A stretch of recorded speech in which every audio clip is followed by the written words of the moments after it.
Whether crickets or those among you courageous, Happy New Year. Well, I'm a little disappointed. The giant meteor. You didn't do it, dude. We waited, but it didn't happen. So I guess we're on to the same and similar, with a big relief as we move into the new year. So I hope we all can make the best of it. Although I'm not so sure anymore if we're capable. We tend to want to believe we know what we know. As I said, I guess I anticipate quite a few things and don't really realize it. I said the things you think that aren't so. And that seems to be riding more on my observations as I listen to just lots of people talking about things that you're not really deeply understanding what's happening. You have what is a general understanding that things are wrong, but you're blaming the underlying system of things for it instead of the people that we were obligated to keep from getting into the steering wheel and driving the ship of state, so-called, being that we do live in a society. And that's the other thing, is I'm noticing a lot of people forget that there's a context for everything.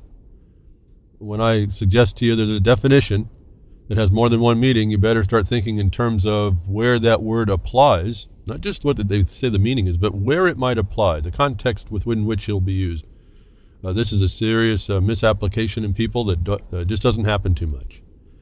And so until that starts to happen, we're going to have lots of people that think they know, and then they don't, and they really don't know what to do about it. And so we then take our responses with our wounds as we see the harm going down around us, around on us, or around to people to us. And this is not saying that we're not caring. This is the problem. We care, but we realize it's kind of beyond us.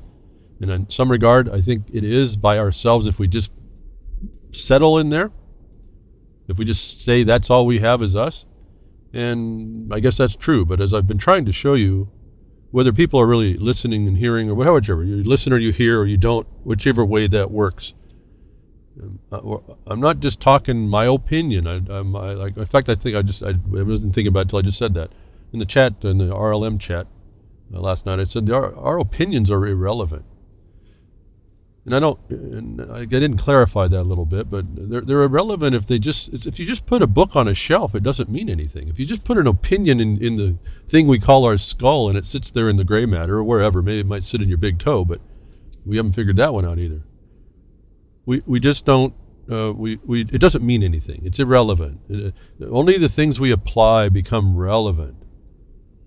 And so this is what I've been trying to do, and I guess I'll use the word try. I always use that as a hesitation. I am trying to do, because I don't know if I'm actually communicating. I see so many people not understanding what I'm saying, not applying what I say, hear what I say and think they know the same thing.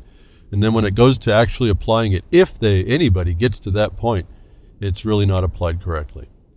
So while I wish you all a Happy New Year, and we're going through that, and I really will, as I said in the chat as well last night, in the RLM chat, and I'm there because I'm setting up the broadcast, and so I just jump over when I finally get a lot of that taken care of in the RLM chat. I really wish maybe all of us is wishing each other Happy New Year. If we actually put it in practice, we do have a Happy New Year.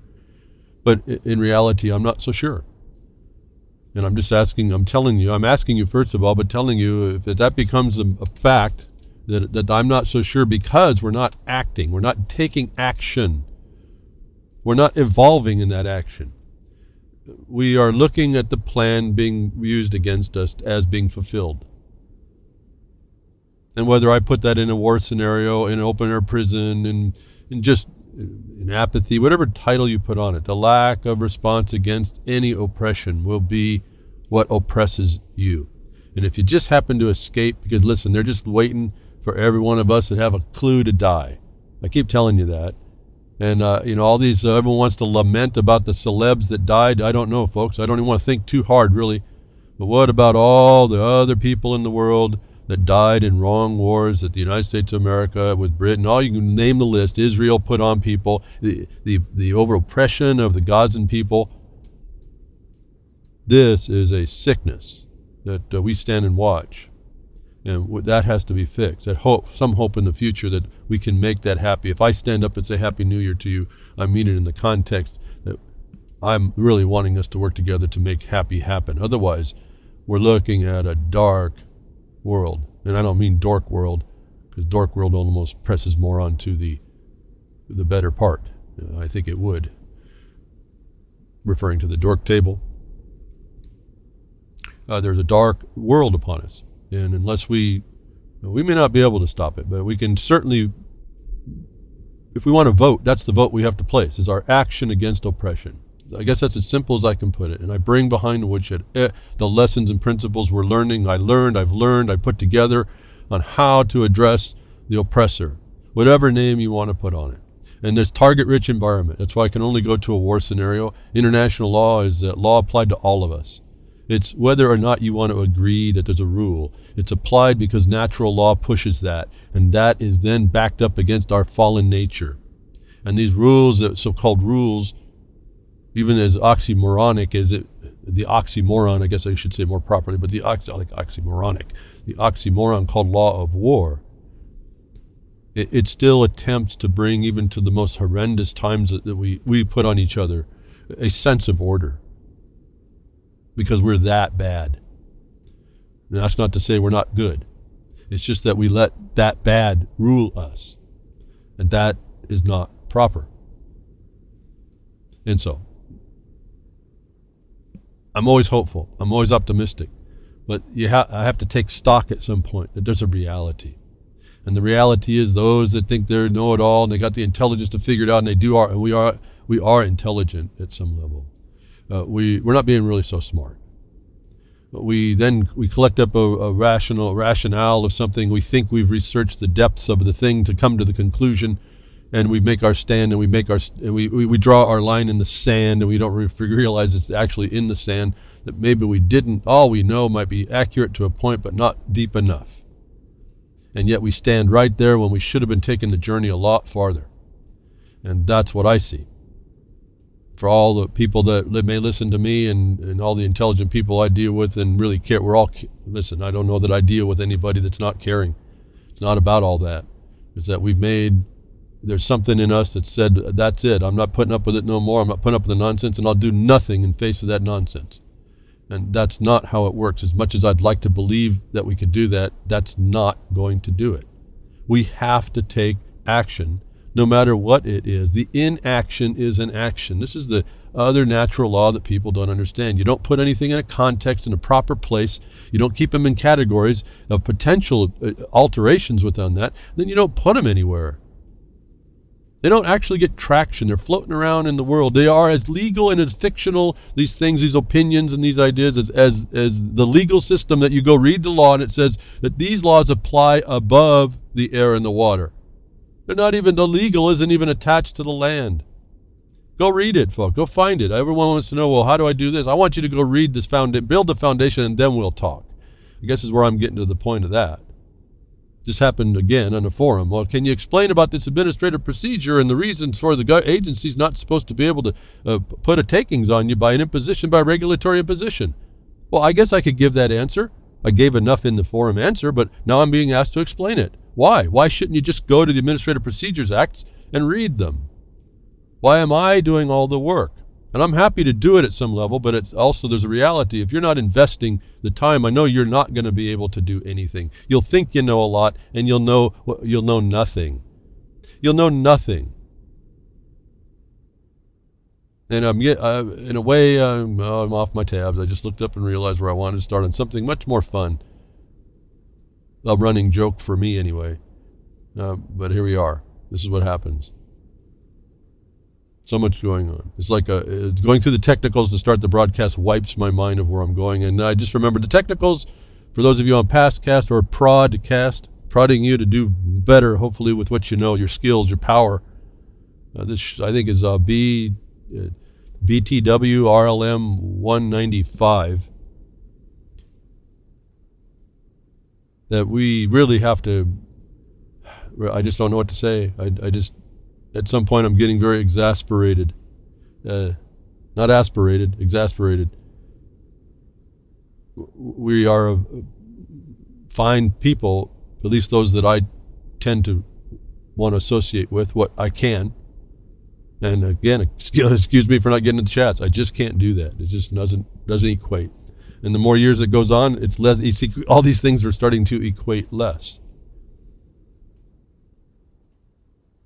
And part of that is something I've been trying to manage, is the workload, to try and hold things together. Keep cutting the kindling for the fire to start at some point. And I'm hoping that happens. That's maybe that's going to be my big mistake, and I'm hoping not for us, not about me. We're all in it together, and what we're in, we need to identify and then work against, or we agree with it. We are the co-terrorists with the terrorists that go out and do the things that we see in the fake news. We call it fake. It's the news, folks. It's the notice to you. Whether it's good or bad, whether it's a lie or the truth, it's a notice, and you have to learn how to see what that is. And that's why I tell you, I'm behind the Woodshed. We're beyond media. We're in principles. We're looking at those that would come with the color of the authority of a notice that's supposed to be correct, and saying those people are committing crimes against us. Now, how do I understand? How do I actually separate the wheat from the chaff? Becomes a problem of principle, applied principle, not your notions of it, actual applied principles. Now, whether I'm absolutely right or wrong, I could care less about your opinion whether I'm right or wrong, because there's nobody that sends me an email and doesn't give me a foundation, and I'm thirsting for that. I'm starving for that, folks. I want to know substantial differences in research that show that the path that I'm saying is wrong. Wrong, I'm talking wrong. Not your notion of what you don't think is quite proper. What's wrong with it? Because I want to get better at it. Now, I believe I'm setting a really high bar. I don't believe I have any special skills necessarily, but maybe I think I'm realizing really what dogged persistence is. I just found what was oppressing us more vile than doing about anything else, actually. And I know that seems to be a problem. We make the excuse, but in the ultimate, folks, if you don't stop, at some point you really have to balance what's more important: the oppression that destroys you, to allow that, or to stop the little things around around your life that you claim are stopping you from stopping the oppression. That's going to destroy you. That's not going to set the example that we need to set either, as we come to this time when everyone's lamenting the celebs. I went off on the other track about people dying around the world under unjust wars and all this other injustice, which it really has a lot of reasons behind it. Creating false economies and controlling people, the whole things that we talk about all the time. I'm not lamenting or reanalyzing what I've said every year like I hear people do. Have we been covering this? If you listen to what I'm saying, I've been predicting everything that's been going on by what's written, by the notice they give us. I don't even really look back. Now, it's important to look back for history, but at some point you're anticipating, and you're doing that because you're on an action mission. Not just to be here to talk. You're on or have an opinion or be able to chat, or whatever. You're on an action mission. It means your life if you don't anticipate the enemy correctly. And I say enemy being an oppressor, any oppression. But the celebs are all dying, and I just looked at it and I said, they've been pushing this baby boomer thing. They made it like this big old baby boomer bulge of population. Well, you think they were going to live forever, folks? Do you think? Is that what they did to us too, thinking these people are living forever? And then we didn't realize those baby boomers had even more babies. The boomers had boomers, and there we are today. These numbers are now beyond what the boomers' numbers were. That these people are dying, folks. We're there.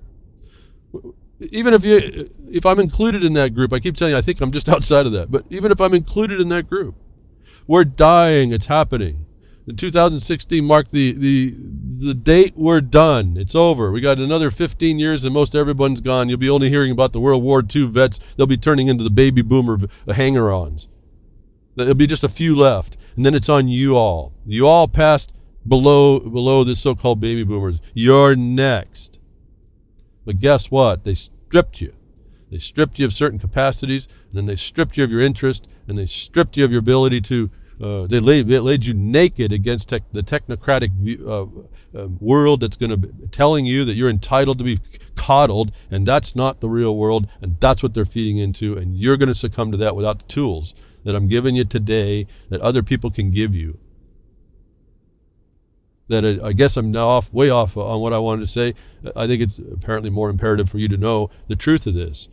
The 2006, the celeb, notwithstanding it's a big psyop against y'all, this is marking the time when you're watching the people of the baby boomers are now on the road out. They're dying. There's no guarantees across generations, but this one certainly, this is the notice this year. If you're of that generation, you don't have much time to help, I guess is the notice for us. If you're not of the generation, you're next. And if you're not of the generation far away, you're next without the tools that we can give you here until today. And I'm telling you that we, even if I include myself in the baby boomers, which I honestly don't think I am. I mean, I think we're the missing generation. We missed the boom, and we missed the next generations coming that they were actually controlling. We're the witnesses. We're the last moments of a witness as well. As I tell you, the mining law, it's getting the memory of the mining law has up until now probably saved the mining industry, and I wish that the miners, the microcosm that the miners are as reflecting the macrocosm of America being the same identical thing on a fractal reduction, they are not taking advantage of this regained memory that is on y'all that are down in the generations coming up. I'm not saying you're not going to be able to. I'm not saying you have no capacity. I'm saying you've been diminished and you're going to have to fight hard to get that capacity. You can get it right now. Why more people are not, I mean, I guess I could speculate forever about why more people don't listen behind the woodshed. Not because of me, but because of the message I have that no one has been able to actually claim is the wrong way to go, can find a fault in at this point. I hear lots of opinions, but no one offers a counter solution, and that makes those opinions, again, useless. They're just noise. And I'm getting to the age where I don't have to deal with that anyway. You're going to be noise? Go ahead. I can't stop. That's your choice. You want to think you know so much, and you got it understood, and everything is just it's just the way it goes, just because that's the way it goes, you're missing it. For as smart as as intelligent as you are, as much as I respect any of y'all, you're missing it. And the other point is it doesn't going to matter in 15, 20 years, is it? Some will be blessed enough if that's a blessing to continue to go and continue this new year of purgatory, as it was mentioned. We were kind of identified to, or we're continuing the purgatory. Yeah, I think this in some part, letting a global oppressor of any name on you, of any status or of any construct on you, is a purgatory. We have a much better thing we could be doing. And if we can't yet, I think we have the capacity coming together to work, especially with the tools of the internet, coming together to work to solve what we don't quite have. But my view is we haven't been doing what was given to us. We've allowed other people to usurp that and utilize that logic, the reverse logic. They've taken advantage of the so-called loopholes, one of which, to make it less so esoteric, is this necessity matter, that we haven't focused on that to say that necessity and fraud is not enough. That's the crime. We haven't gotten together to make any kind of addressment of any of this, any of it. And it's addressable. It's completely addressable. My mind starts running on all the issues I've talked about, whether it's DAPL or whether it's the drug, the DEA, the rules, the regulations, the administrative impositions, the international rules, the local regulations that are bringing in international rules. There's a way to address every bit of it, and we're not. So Happy New Year, but I don't believe it is. I mean that in earnest. Happy New Year. I want us to see the better day. I'm happy for all of us. But it's an obligation and duty, actually, being that we didn't vanquish the oppressor. It's still there. And I tell you, it's an amoeba. It goes around. You put any obstacle, it'll contort itself around or through anything. If you've ever watched an octopus go around and get itself into tiny spaces and through tiny cracks, you get a better idea. The amoeba is even better at it. And it can change its spots, if not be transparent to you. I keep telling you all this thing to see. You got to be able to see the transparent. And when we get to that point, I've been telling you that there's another thing. There's something it's unseen that's working. And until I can get you all to act on the anticipation of identifying the transparent, we can't get to the more meaty matters. And I tell you, this is multidimensional. This is no joke. And I refuse at this point to move further. I'm actually backing up a bit, saying, unless you want to, I've told you this before, not you, just anybody generally, if you don't want to go to the places I say go read and get an insight so that we can discuss the insight and then what that might mean and where we might do it and the power maybe within that, what are we going to talk about? Oh, the trees and the global warming that's coming out of the sky right now and that kind of thing. Yes, we can talk about all that. But the failure to act against the oppressor grows stronger every day. And I say oppressor just in the general. Whatever you find as an oppression anywhere needs to be fought. I can't even imagine all the oppression that's going on. And that just shows you how bad we are as people against ourselves and why we have these laws, whomever is attempting to apply them. These laws are how we got remedy. If people don't quite get this, they really don't get this. The law means really nothing. It's the objective basis by which we claim remedy, so we don't burn witches on pyres for being witches just because of some politician decided that the woman he was after and abusing needed to die so that she didn't witness against him of his abuse. We don't go burn people. We don't quarter people anymore. It's been deemed to be horrendous. A penalty beyond our better nature, not our fallen nature, our better nature.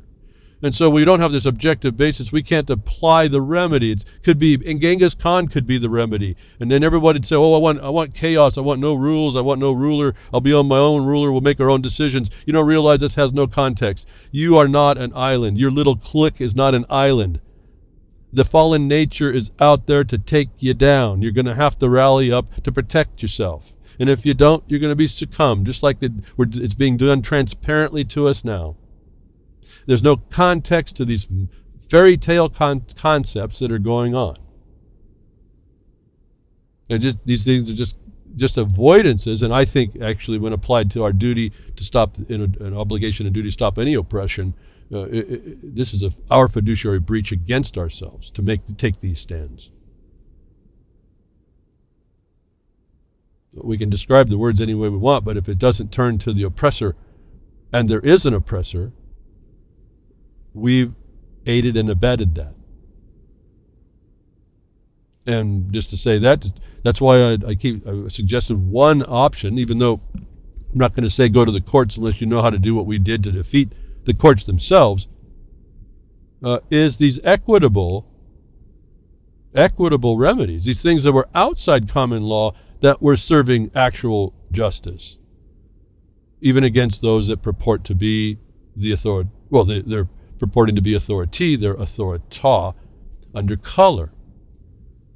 And so those that confine their thoughts to common law are doing themselves a disservice. Those that throw everything else out as not valid is also denying a reality and working themselves a disservice. I bring the stuff behind the woodshed, the principles here bestowed upon you as I've understood them to be, and use them in order to give you the tools or the weaponry, whatever. You want to build something, we'll take it, call it tools. Whatever you are comfortable for in your paradigm of construction and of your reality, I can speak to if I know that. But that's the problem behind the woodshed and talking to a broad listenership. I don't know what you all listen for. I know you do a lot of dismissing, but I don't know what you listen for, so I can't really speak to you. And they've done all the studies. If I talk in terms of visual acuity and you're someone who responds in gripping and grasping with things with your hands, you will not understand me. And so that's why I come in and I say different things, and I try to use the different modes of words that convey different types of methodologies of how you would receive it. If I'm talking about, do you just see that, and all you can feel in your mind is really how did you grasp that understanding. If I said, did you see that, You won't understand me because you understand it. You would have to heard the word grasp. We're that controlled and that controllable and that finite in our reception. And so if we don't, we don't give ourselves the leeway to understand we have our own limitations, and you don't listen to what I've been saying, the new year just becomes another year. Nothing's really changed. Yeah, I have my hopes and aspirations, and it's a day marking a time, certainly. It's a mass acknowledgement of a time change. We could do that any time of the year. But nothing has changed in actuality. And I think it was Flash who made a comment, this is a fraud that anything's changed. Yeah, I have to agree. So, let me get onto my pet peeve, and I'm going to have to talk about it now, because I'm finding there's more and more interest here in my place, and I need to just put it out publicly. Get off my island. Leave my island alone. Cold hard facts: satellite spots massive object hidden under the frozen wastes of Antarctica. Scientists baffled by bizarre observations of gigantic anomaly buried beneath the polar ice cap. Scientists, go home. Leave my island alone. I had to go public on that, folks. I'm going to go reclaim that after a while. And this Wilkes guy that's in this article, he's a fraud. That's not his place. Leave my island alone. That place that no one knows about, you don't understand, that's where we come from. I'm walking my trek around to the Ross Island shelf to go tell you folks, get off my island.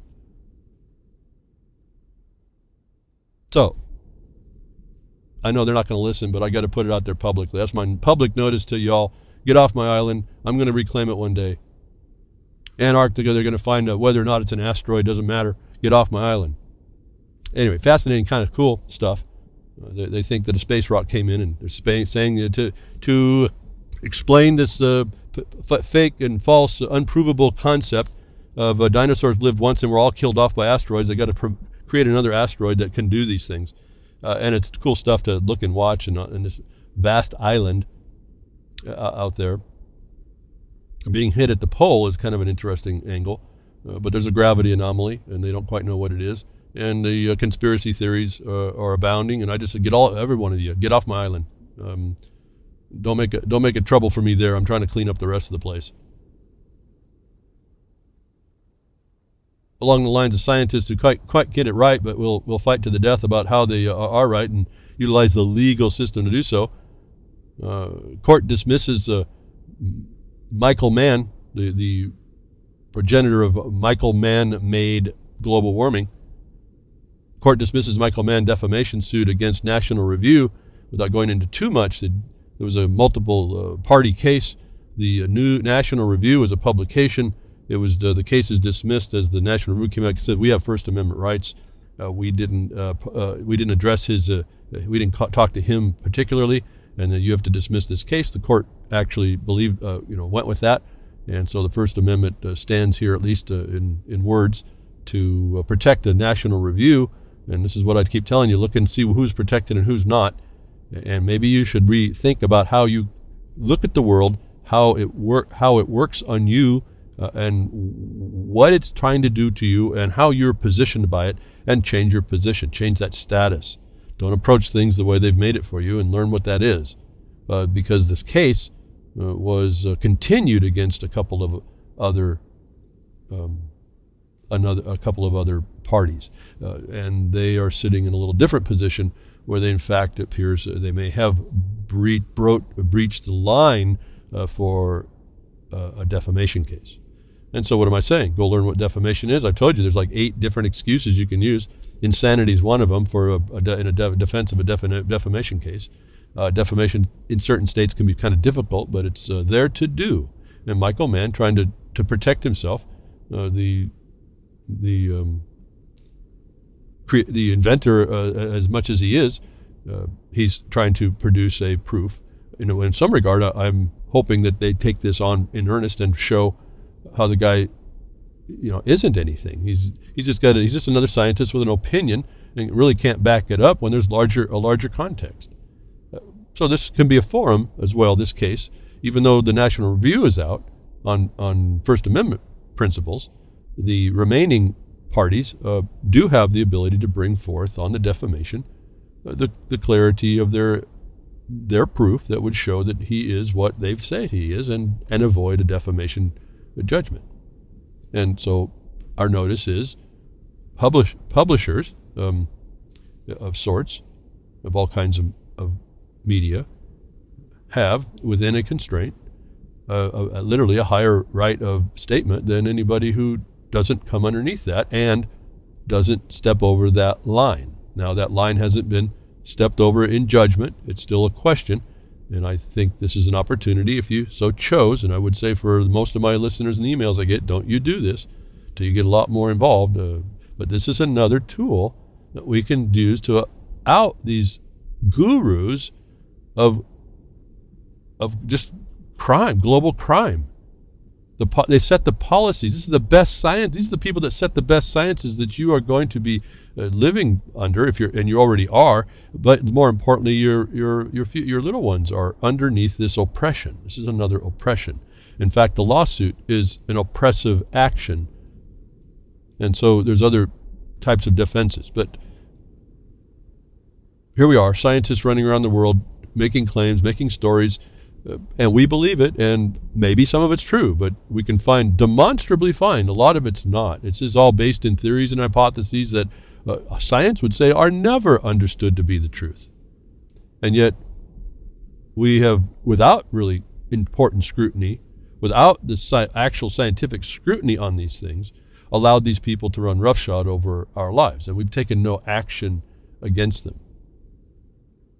I'm even for scientists that are honestly knowing that we don't understand, but that's our best guess. I'd rather hear scientists actually doing that than to say that, no, this is and then using, consensus is a felony against us. Consensus-based anything is a felony against us. I'll say it again. I don't know if people appreciate that point. It doesn't not operate where everyone lives. It operates where everyone lives. And it's a felony against every one of us and all of our stuff. Our environment, not the one they've fabricated. Fabricated by what? They take an authority that they know that they have all this technology, as fantastic as it is, and they make these declarations, and they do their analysis of what their technology says, and they will oppose anybody who has a contrary analysis. And they do that, and then they promote all that through what? This so-called fake news. It's a notice, and it's up to us to study the veracity of all these notices that's called news at all. As I think I've twittered out, Happy fake new year. Happy fake news year. It's going to continue. Never behind the woodshed, but happy fake news year. Because it's going to continue. And the story of fake news, mass hysteria, and induced insanity. Induced insanity. You take this stuff in, even though if you don't, you'll take it in opposition. You take on the insanity. To be opposing the insanity that's been brought on by the lie is why I'm trying to back people off of this fake news thing. It's just another, we could put a term, psyop. It's a conditioning tool against you. That's why I adjust things just a little bit. Maybe my subtlety's too much. Maybe you get the subtlety, but you don't apply the subtlety. I'm telling you, this is notice, not news. It's always been notice, not news to me, once I got the eyes to see. I'm trying to give you the eyes to see and then do something with that new sight. And see, those of you that deal in gripping things don't understand what I'm talking about. This is how finite this construction, this language is that we have, how dupable we are. You won't even hear what I'm saying because I didn't use the right form of your reception. And I know that, and there's nothing, I'm not that brainy to figure out how to go around it. I make my same mistakes in communicating the same thing, but you have the eyes to see and the ears to hear. What about the hands to work it out? For those of you that want to grasp things.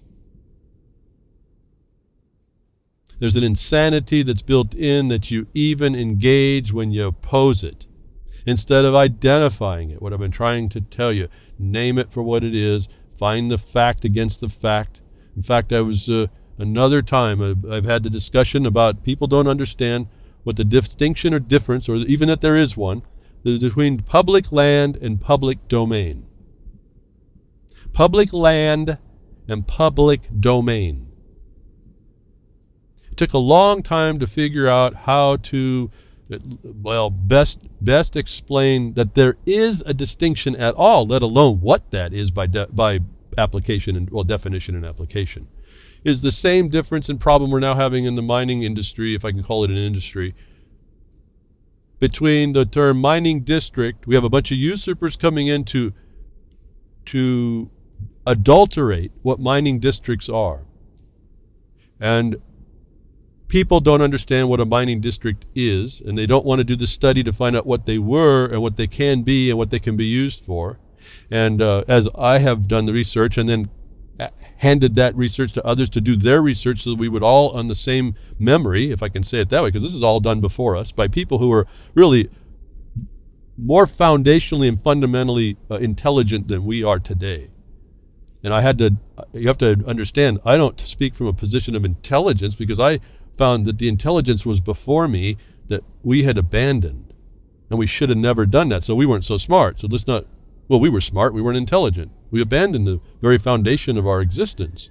And so we have this condition going on that mining districts were a thing. A new adulteration's coming in, and it's coming from the outside to invade what the power of a mining district is, and to eliminate its understanding of what it did and what it was and what they are.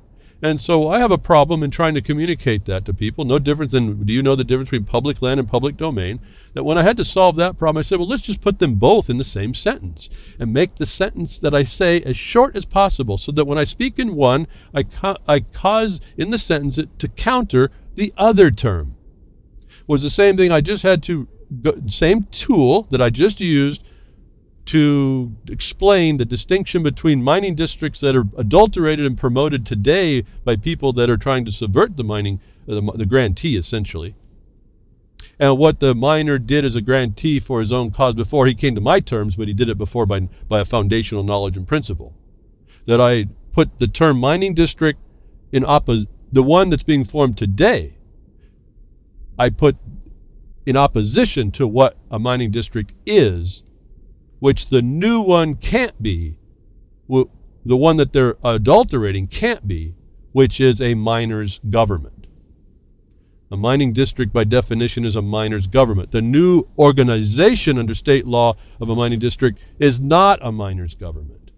How subtle the deceptions are that come, that people just absorb and buy into, are the subtleties I try to bring to you, that if you're just half listening and you're not applying this stuff and not going to work it out, you have to be missing in what I'm saying. And I hear the major disconnect.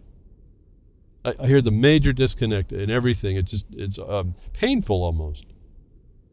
And I don't know what more to do about that. That's not my decision, to be half listening or half applying or pretending to be interested or whatever. I don't even know what it is. I'm just not into that to even analyze it.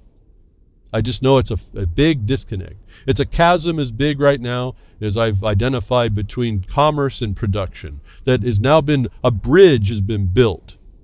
A bridge has been built between production and commerce in the United States, which was never supposed to be built. And I liken that bridge as really the pirate ship coming up against the commerce pirate ship coming up and putting a gangplank across the ship of production, and they're destroying it. And what we need to do is burn bridges. Stop your bridge building. It's killed. That concept is killing us in the foundations. Why? Because it adulterates principle. It bridges an adultery, an adjunct policy to a principle. You're going to destroy yourself when you do that. You can't yoke to an evil, is what we're told. And it could be a minor evil. The point is, it's an adulteration to the factual principle. And you adulterate the factual principle one iota, and it's over. It's done. You have compromised. That's why you can't compromise. Compromise is what they is the construction material they use to build the bridge from the pirate ship to you and what is yours. Fake news is another bridge, and put it in your mind. They're doing it in your mind. So this fake news is an insanity. This article is pretty interesting. I can't go through it. People need to read this stuff. No different. They need to read the Administrative Procedure Act to find what the remedy for an imposition of the state in a regulatory matter upon something that's not supposed to be imposed is. It's right there in 2 paragraphs, or one paragraph actually, another supporting paragraph. I could tell the answer, but why? I tell the answer. You think it's given to you. You think you know how to use it, and you don't. You don't have a clue. Oh, I read it. Yeah, I see that. I didn't put it together, or I didn't read it. And I listened to him. I believe him, so I'm going to use it. And then you go hurt yourself. I'm getting less and less inclined to allow that, and that's going to be worse and worse in this condition, and I don't know how to resolve that quite yet. Because you all know what you think you all know, and I'm saying it's not actually so. And we're also really intelligent. We really have some pretty cool tools in our brain that we actually convince ourselves that it is enough, and we do know enough, and we've done enough research. And for someone like myself, if I can sound as arrogant as this will, that those of us that know can see the failure, that's what I'm looking at. I have a different perspective point. And I see the journey for a lot of people ended way too soon. In fact, it should have never ended. There should have been no conclusions made that were set and certain. And the only thing that's certainty is if we find an oppressor, that the oppressor exists and it's factual, that's certain that they exist, but that the condition of their existence might be changing, that you continually monitor that as well and learn about that. And we're always looking very closely at the subtlety. Some people will act like, if they're in a position of seated decision, they'll act like they are coming your way, when in fact that's just the tactic to get around you. And so it's very critical within your analysis to say, okay, well, we got the seated decision moving in the right direction of the law, but is it for the purpose of doing that, or to get us to look away because we think they now wear the clothes of a lawful decision maker? And more likely than not, right now, it's because they're a chameleon and they're an amoeba. So the analysis never, ever stops. Your learning never, ever stops. You can't take set and certain decisions on a lot of things. The only thing we're set and certain, again, is the certainty of a principle that addresses our condition, which must necessarily be put in a place. And must necessarily be put in a proper place. And I'm not talking about the New Age place-based nonsense. You see how they use the words, and you think it's the proper place, is when they say place-based, your mind goes to proper. Oh, this must be something we need. No. It's the place they put you. It's that silent weapons of quiet war section of the electrical board they've allowed you to plug into, and you did. That's your place. That's the place-based analysis. So these fake news, so-called, I wrote in fact, you'll get them. MSM is actually, I thought in a Twitter, mainly Schrodinger's media. MSM is mainly Schrodinger's media, with the new concepting now of the fake news. It's only not fake news when you believe it. It's the quantum truth superposition. And if you know of Schrodinger's cat thought experiment, I made the additional hashtag nice kitty. It's only not fake news when you believe it. In other words, your perception and observation of a thing may alter its appearance to you. Is the cat dead or a cat live? Can't be known until you actually observe a thing. And then it's based on your observation. The prejudice of your observation is what we're dealing with all the time. So we can't even claim to even know the truth at some point. We just have to work from our foundations, which are time immemorial, ingrained, written in books to remind us, to keep the memory if our rituals failed and our cultures failed as its diversity came on, to tell us there's things more important that can never be compromised that will protect us, and they will only when they're applied. They don't. Nothing protects us if it's not applied. Responding to another fake news so-called hashtag, land of the free, home of the brave, was fake news, folks. Responding to a Twitter, U.S. denies it created ISIS, accuses Turkey of spreading fake news. Now, I told you the mirror back in the Middle East reflects on what happens in the United States. The land of the free and the home of the brave was fake news, folks. Go read 42 U.S.C. 1981.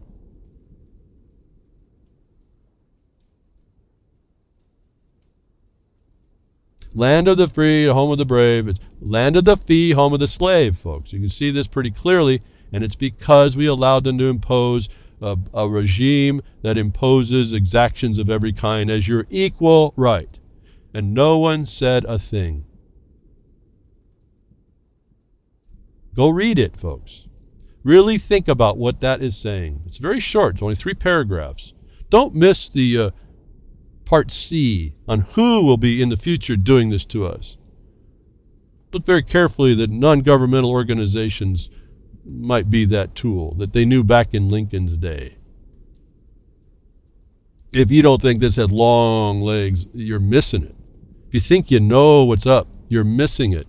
And once you identify this, it's an oppressor. You can't just give into it by saying, oh, I'm not going to do it because that's what they want. I'm not going to do it because that's how it always goes. It doesn't, folks. You're just making that up. That's Schrodinger's kitty coming to bite you. That's your own fake news. You're making your own fake news, and you planted the seed, was the seed of this destruction that was set into it when we believed it was an experiment instead of a fact of the fulfillment of a future that we could do.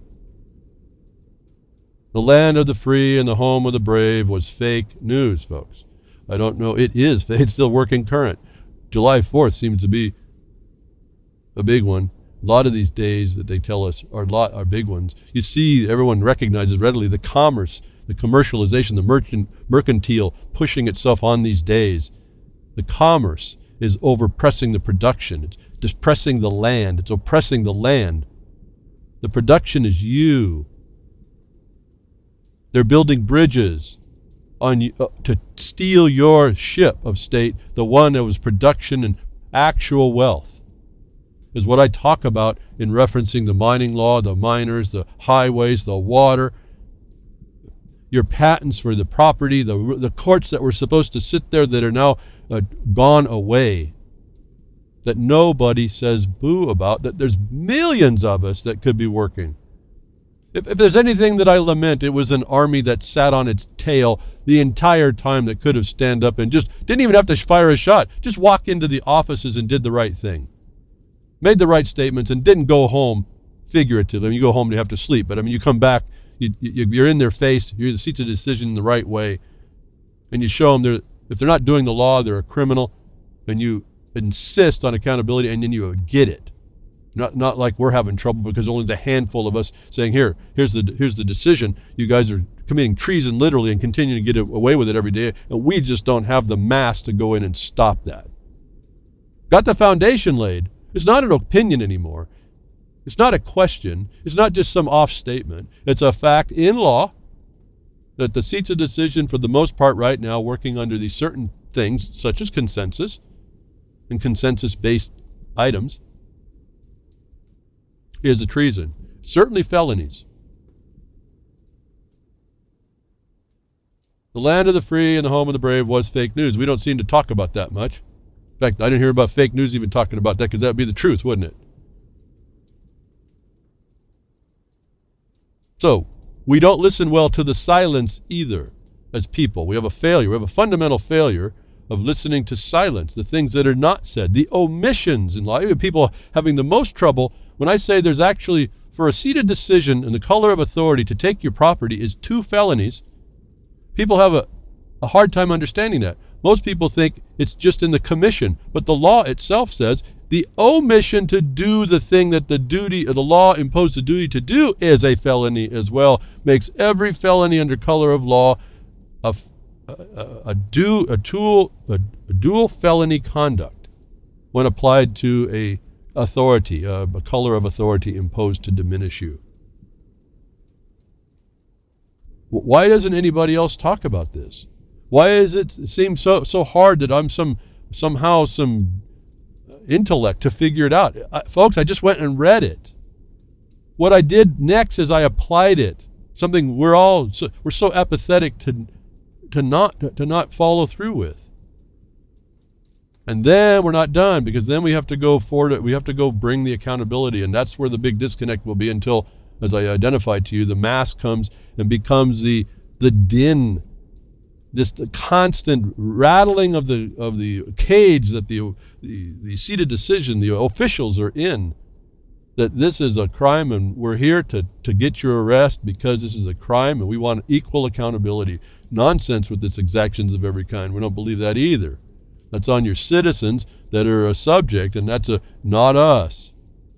But you don't know you don't listen to me behind the woodshed to figure out how the status got worked out to allow that to make a claim different. You don't realize when you walk into a court that now presumes you guilty instead of innocent, with your mind thinking the opposite, that you had something to do with avoiding the jurisdiction. You have no clue about all that. I've been telling you for all these years. Well, as I say that, the anniversary's coming very quickly here for this broadcaster, another anniversary. But I've been saying the same stuff for years in different ways, and more things than just the same thing, but as we apply it, more and more comes on us. You have to have a status, you have to have a thing, and you work international law. You have to have a foundation from which you work. You can't use the outside notice unless it's actual notice that has someone a right to tell you, which you should challenge at any point when they tell you something.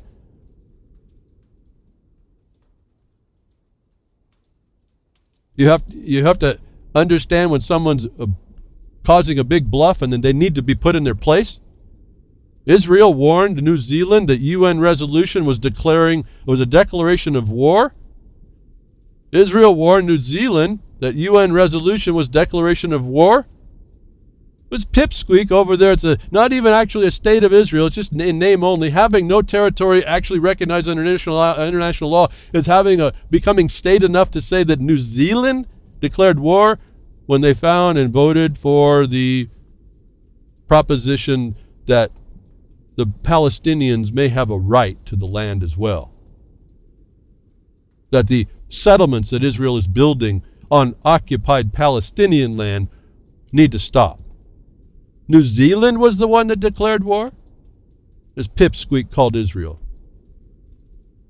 Doesn't have standing at all, folks. And we put up with this nonsense. The United States sat back on this one. You don't hear that comment coming out, the declaration of war against the United States, do you? Why New Zealand? Why not Australia? Why not anybody else? So this is the mouse in the room that roars that no one turns around and puts in a cage. They have no standing. They've given a notice that the New Zealand's declaring war was no different than the paper I've seen printed as a copy. I didn't see the original. I'm seeing the stuff that passes the internet where the so-called Jews declared war on Germany. And then everyone got on Germany for going against the so-called Jews. And then the people that I've researched, that I did it behind the woodshed, that were on the SS were so-called Jews. They just happened to be a different type of Jews, the Jews, than they were after to so-called kill, put in concentration camps. The whole story starts falling apart when you look at it, except the part that says that people are really cruel to each other. That Israel warns New Zealand that the UN resolution, it voted to give equal rights and tell Israel to stop building settlements on Palestinian-occupied land, is a declaration of war, ought to have been stopped by the international community against Israel with major sanctions, the first of which is acknowledgement that it doesn't actually exist yet. It has no actual territory. And until you start playing nice and declaring war on everybody, maybe you don't deserve this land that was maybe partly yours, but you have no clear title to. I have no opinion beyond, because the land law tells me about this. Give me your title. Show me your clear title. If you don't have it, stop talking big and bad. Stop puffing your chest. Stop declaring war on people. You got no standing. Your claim of violation has no support. It's a violation on its face. See, I can go international law and I can go local law. The same notice to you that's handed to you by seated decision is the same answer. Why? Because this international law per se is the international dealings like any people would interact with themselves as nation state, as a nation that they are amongst each other. No different than you, the island you call yourself. Every man's an island. They say they can't exist, but everyone thinks that they are. Has to interact with another island out there. I guess we're all flotsam and jetsam on the sea of humanity. That we're going to have some little rules on how we're going to work. And time immemorial has established that on the brutality that we are that tries to quench that fire. And it turns out to be the very same laws and rules as we fractally move into our nations, notwithstanding their distinctions and differences, and notwithstanding how the United States of America is actually a better place in the world than anywhere else, not because of its policies or its politicians or its politics or bureaucrats or any of that. It's because of its land disposal laws, the records that identified those, and the courts that were supposed to be put in place, or that were put in place to make sure that was kept, to keep the peace.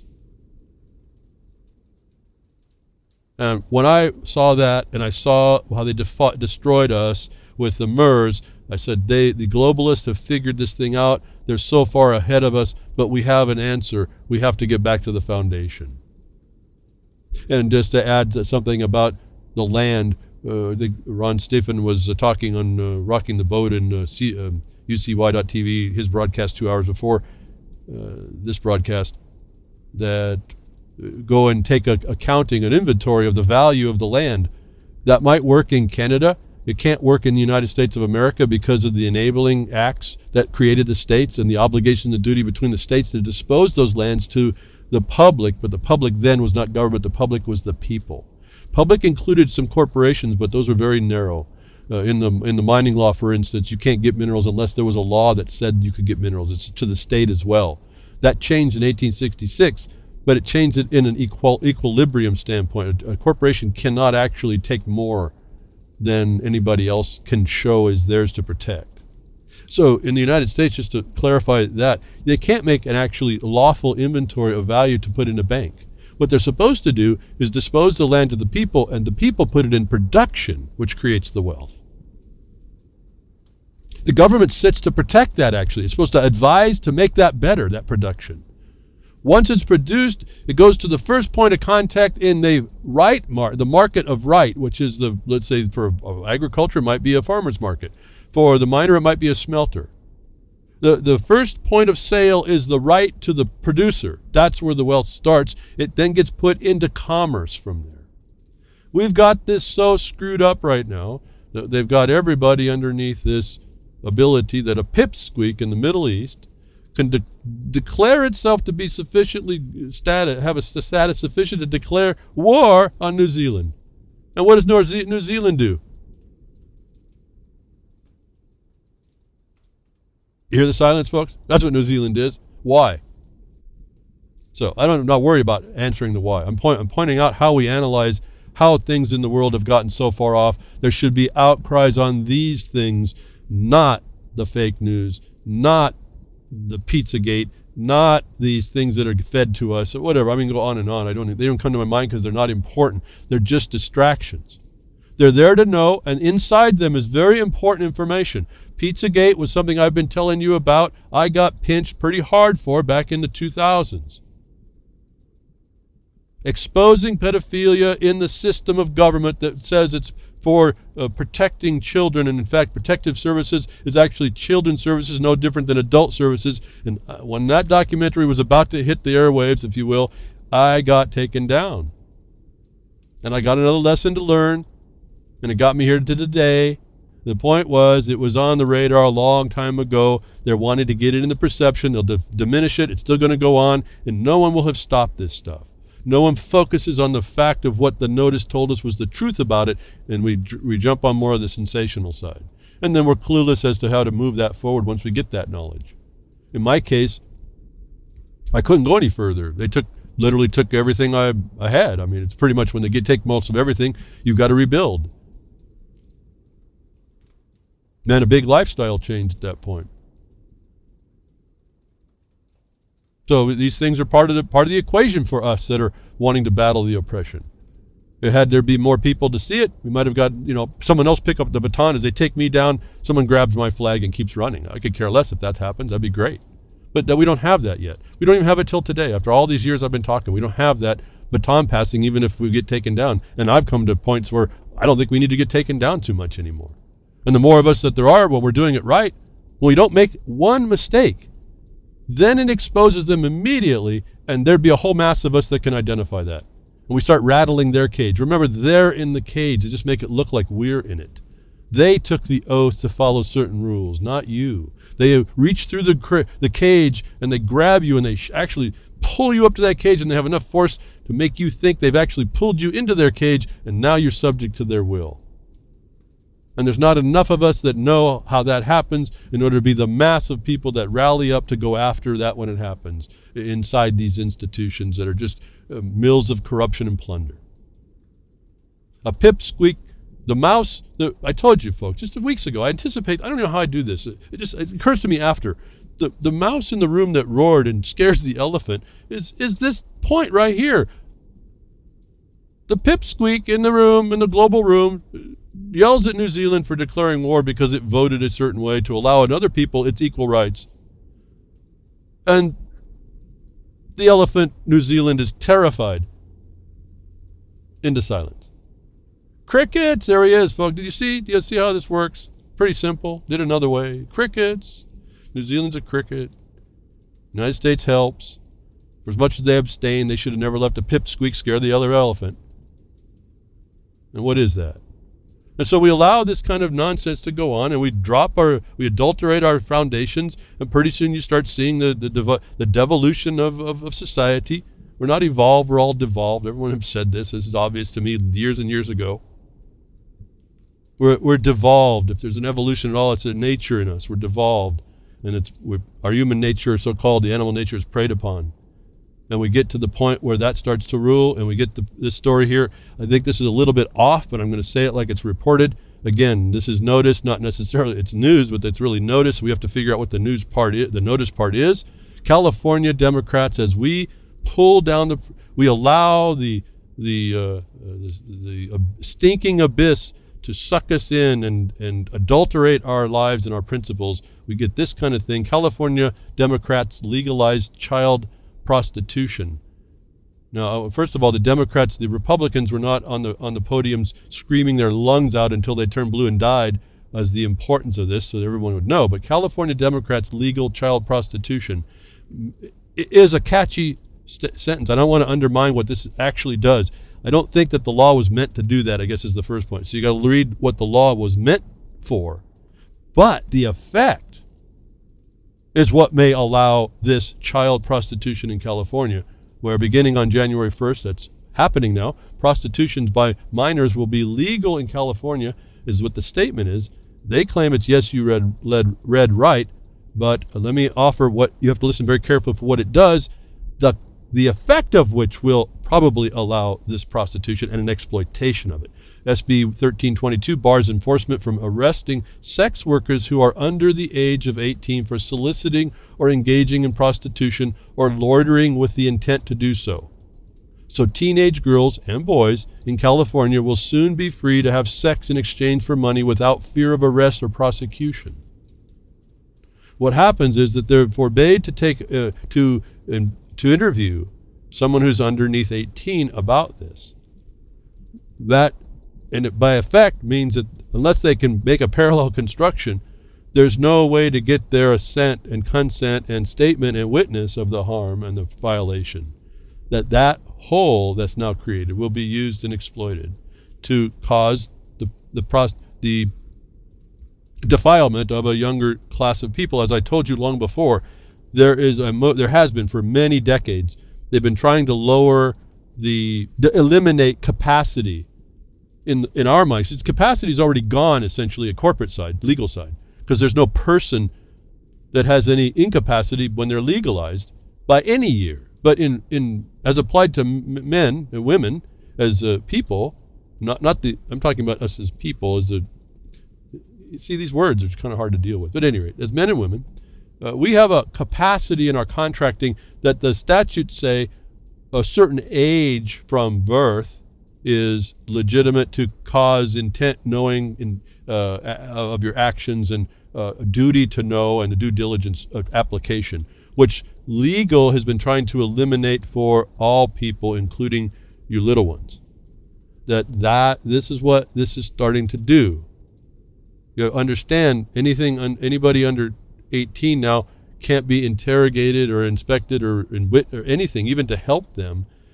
And so, my first thought on this is the cops are probably going to be the first one to exploit this. The point ultimately is, this is what happens when you lower the foundation in a system that wants to see this stuff and these impediments gone. There's no limitation on your liability, to the point where, like we hear in the Philippines, if you're, I think it's 9 years old now, you can be gotten for felonies for handing someone a package of drugs. You're 9 years old, someone with more authority than you in the family, or someone that threatens you, says you need to give this package to this guy over here, and you go do it and you get caught, you're going to be a felon now in Philippines for drugs, is how they start to do this. And this whole system wants no capacity in people to be able to defend themselves, and they really don't want anybody. It's intent and knowing are irrelevant already. They're making that point. And then they're making the point that they're going to be able to use these as exploitive models.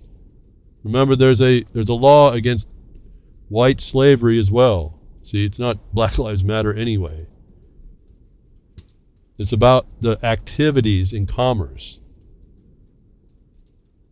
And so we don't see what it is. Understand, they're talking about the exchange of money is commerce.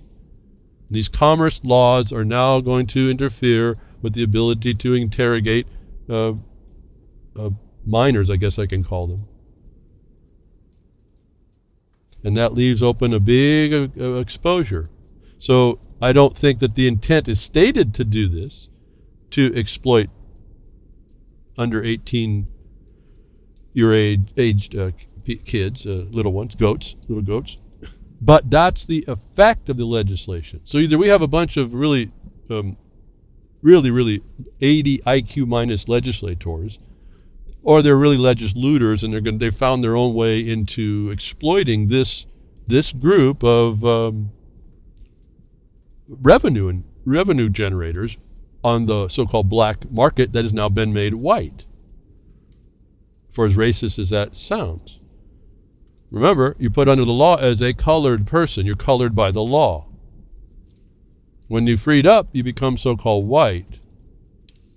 But even the freed up ones underneath exactions of every kind were white citizens, and they already paid the price that were put on those that were to come that were freed. This was done in Lincoln's time to y'all.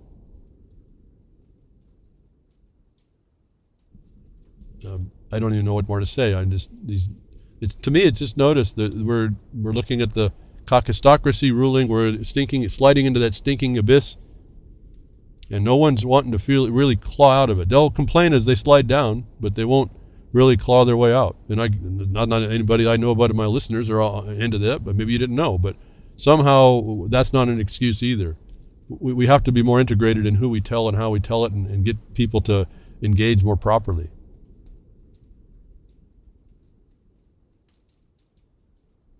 It gets so bad, you start to criminalize everything. This is where it's going.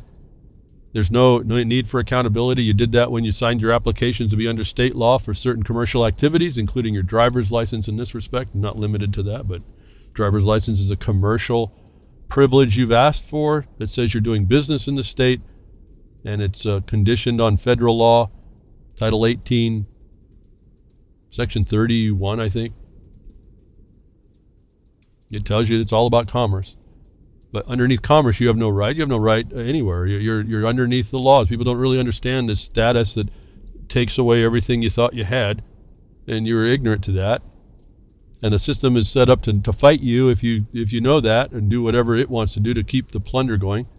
But the ramifications to all this taking away of the mere act of something, whether not regarding capacity or intent or knowledge, is again evidence here that in California again. California man was arrested and charged with driving under the influence of caffeine. 38-year-old Joseph Schwab has been fighting a DUI, driving under influence, for a year, despite the fact that he was not under the influence of an illegal drug at the time. He did, however, test positive for caffeine. If you don't think we're into insanity, you got to really start paying attention that you're missing something. And then it's not good enough to see it. What are you going to do about it? This guy has a license, and now he's put underneath this general rule for driving under the influence, and they never really said what, did they? And so we have these lunacies that start happening, and it gets worse. You have to understand what they're doing here. They're showing that they can go after anybody without intent for just something that's however spacious, and then guess what? It gets to be put in the system, and you get to go a year before what happens. And the update, I understand, is they did drop these charges, but they involved this man's life for over a year, and I don't know whether or not. Most likely he probably had to get an attorney. Cha-ching. That's them, folks. They win. And you didn't know it all started with the fact of the application of a commercial application of rules and regulations that allowed them to do that. And they got you to abandon the right to use the road as it was disposed to you to do, and then they have the system to beat that down and out of you if you go inside and say that. And the only thing I can see is because there's not enough of you doing that right and not enough of you, they're getting away with it. And we're getting to the point now you can be charged with whatever whim and caprice. Remember, I've done the report. It's not even, the notice to us was in a number of court cases and events, they can get the law wrong and still be right. That should not have been okay with anybody. And here we are, months and months, a year down the road or longer. So I wanted to bring up one more thing as it reminded me in California now coming into being the new legalized drug monopoly. As they are doing that, just taking you all out. It's really sad at one level. They give you a little bit of corn, and you think they give you a bowl of pottage, and you forget there was a whole feast on the table, and so you go for that. You get a handful of corn. I could have had the factory. I could have been making the stuff, but no, you'll take the little bit of handout. And so there's an administrative world we live in. I mentioned it earlier about the miners not understanding the Administrative Procedure Act. To go there, they asked me for the answer instead of just going where I said to go read. Understand the totality of it when you do so and find the answer in a substantial way, not because you heard it from me or because you took liking to that I'm pointing this stuff out. It's not about me saying it. It's about you knowing it and doing with it. I can't give that to you. You give that to you. And so I asked you all you people, I'm sure there's in this chat, I can't imagine who doesn't. In fact, I think I was asked by someone in another country in the chat room, how come I'm such a boring guy, putting up with all these hippies. It's all done in fun. The point is that there's a lot of people that participate in cannabis. And I'm asking you all, those of you that are interested, there's gobs and gobs of you. Why aren't you taking action?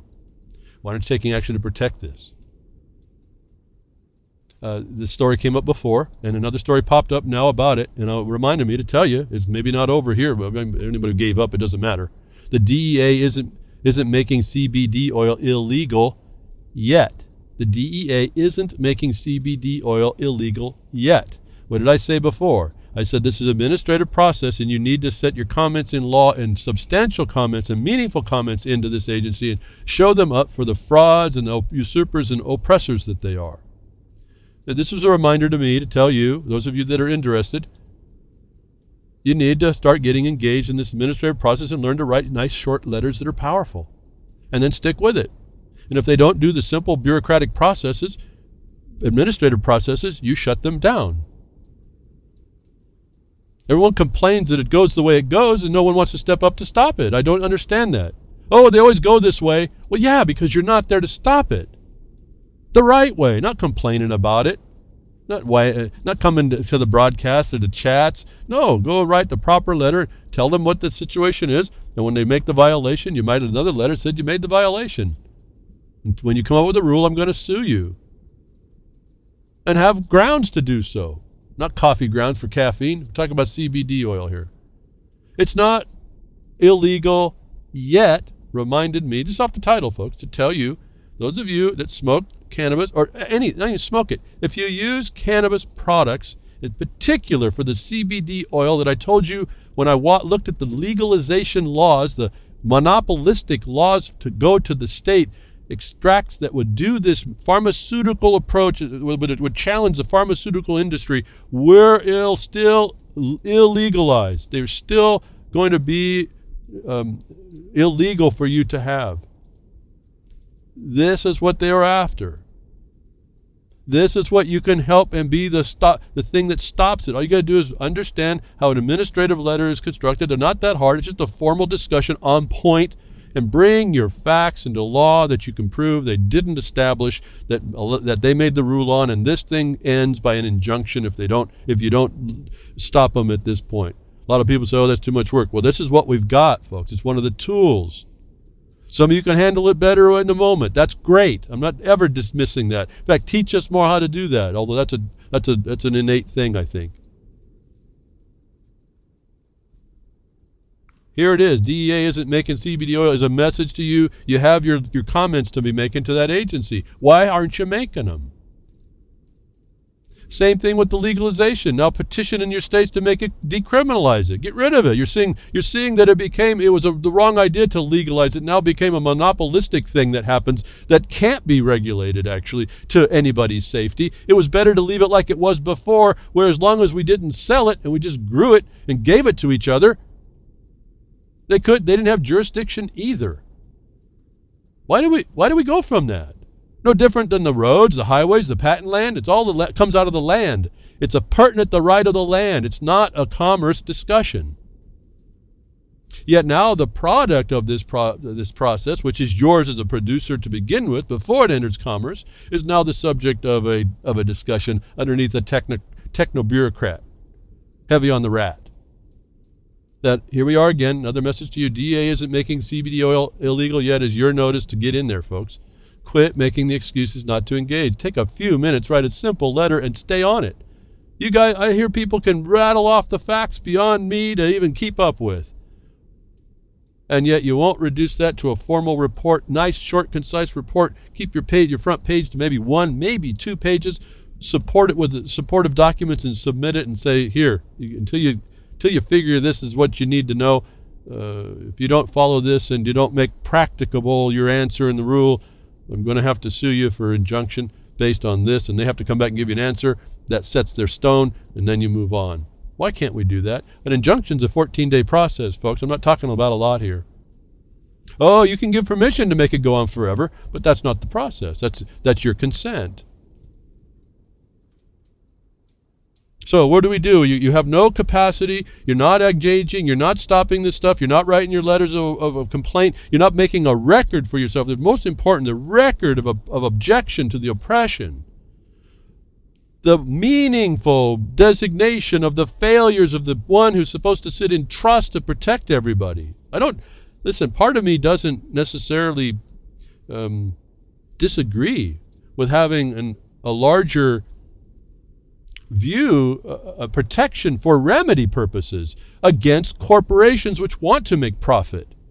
But you see how the system has been turned over by giving you the right to say, and when you didn't say, whoever is saying gets their way. It's what we found out in the environmental area. When half of the NEPA wasn't brought to the table to bring the balance, the environmentalists bringing one spotted owl feather, the balance weighed in favor of their spotted owl feather. Because no miner or no agricultural entry or no ranger or no rancher never brought a grain of sand or a blade of grass, anything to the other side of what man would be an impact on man's side of the scale, is this very same problem. And when we did, the scale, they realize they can't balance the scale because there's no amount of bird feathers they can put on the natural environment side that can outweigh a grain of sand for a production side.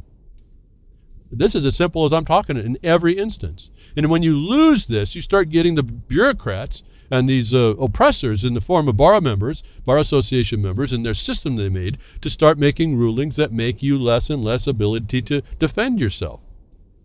Putting more and more of the weight of balance on the side of the oppressor.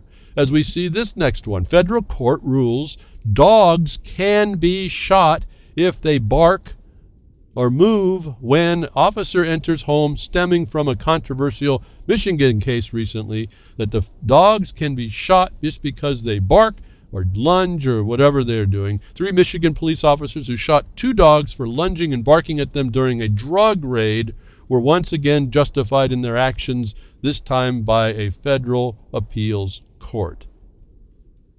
Again, I guess I could go through and read it all. There's a whole, and the first sentence tells me a ton of where the work is. What's this doing in a federal court in a state issue? What is this drug war doing to people that they can just come in and shoot your dog? This was anticipated before when the cops shoot your dog and then you can't get him for anything. Your dog's not something we would embrace and love and gives kisses and special treats to our dog. And they're part of the family, we're told, but legal says it's just a thing. It's a chattel. It's a piece of property. And the officers can destroy that when the presumption's on the officer's side of a valid warrant underneath the presumption of a valid war. If you don't think that we're under war, even if there wasn't the war of terror, the drug war is a declared war. Why aren't we stopping that? No, there's people starting to mention it. I'm talking in a substantive way. They can come and shoot your dogs. How is that any less, folks? What's next? You're just an animal. What are you seeing already? You're being shot. You didn't say anything. What's going to happen here? Far less. Well, you might say more about this, actually, but you still aren't going to say enough and in the right way. They can shoot your dogs, folks. They can make up what they want. They can be wrong in the warrant, and you have no protection against that because the presumption is on the oppressor. And you were crickets against it. No different than they're going to exploit the rule in California. I think the cops and the system, the lawyers and the judges are all going to exploit the ones under 18 on child services. I told you, it's like adult services. It's on the street. But it's institutionalized as child services. Now they're letting you know. They're not going to investigate. This is one of the problems I was looking at in 2002 or 3 when I was doing my documentary. You can't get at all the they've covered it underneath the protecting the minor, all this evidence. And I realize they're protecting their crime. This is what they're doing. So cops can shoot your dog on these warrants. They cannot even understand the law correctly, and they're okay. They can use social media to develop those thoughts. They're completely wrong, and they're okay, folks. How far down in the stinking abyss do we go before we start saying, whoa, hold it? And not just talk about it, but actually start working together in order to make the attack, to stop it. Cops are going undercover and watching social media to combat hate crimes. It should bother you a lot. We've talked about this over and over. There's just more stories. They're telling you this is the notice. This is happening. They're actually getting funding and money. They're actually, the counties are asking for bids on how to implement what they have. And this is a story I have. It's happening in California as well. You just watch the oppression locking down now. This is your new 2017 is happening. Happy New Year. Keep it up. The crickets. Keep it up. And the story that I was going to read goes through a whole lot of things going on. In people interfering with themselves in bad ways and not making the right decisions and just interfering with each other in maybe not so nice ways, and I mean even criminal, that they show us in this story that eventually it leads over to the social networks, which they're using as the monitor. You're self-convicting, not remaining silent on any of this. And now they want to buy equipment and solicit companies to make equipment to monitor this automatically and make decisions. Talk about AI on the heels here. This report I also have is the is the final report for this, supports this. Got a link for you to read it. Those of you that are interested, you see what they're asking for. That will tell you what they plan to do, and you might as well expand it from there once you see the basic rudiments of the framework of what they're asking us to pay. They're going to pay for these certain services to be done. Is there the insight as to how they're going to be taking people out, what data they'll be using to make up whatever they need to do in order to come to your house underneath the pretense, with a bar member signing the pretense order to come into your front door, knock it in, and shoot your dog. And then shoot you, as this has always been happening, and then steal your stuff. See, they have a term out there, I think I heard it a little bit ago, equitable sharing. They call the cops are equitably sharing in your stuff. It's not equity, folks. This is crime underneath the admiralty. This is seizure, this is booty. I told you this before. This is plunder on the high seas, on land. The pirates have built the bridge from their ship to your land, and now they're coming and they're taking you over. Another way to look at it. It's also under the military. Remember, the admiral's a military consequence as well. Why do you think the United States government has the exclusive jurisdiction in its courts? Why don't people put this together? It's all about commerce, profit, no matter who's doing it. And you've given the oppressor the tools to become the plunderer and become the oppressor it has always been. As I said earlier, at the home of the free and brave here, it was a fake news. Doesn't mean that there wasn't underlying foundations we can use to protect ourselves, but we haven't been doing that. And we've been allowed to, they'll let us forget all this stuff. Policing for profit goes to the next level. So here's where it goes. Remember, let's go back to that caffeine charge. Got charged for driving under the influence of caffeine. You got arrested. Got to go through a year worth of nonsense before they drop the charges. And now we're going to hear this little nuance. More policing for profit is not equitable sharing. It's booty. They're stealing from you as a pirate underneath the color of authority. And don't underestimate the constitutional letter patent that are to allow a privateer to do this. Be careful what you consider is constitutional and not constitutional.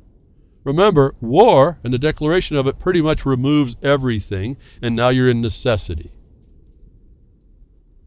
If I go to war, the admiral may be the very first and next thing you should be thinking about.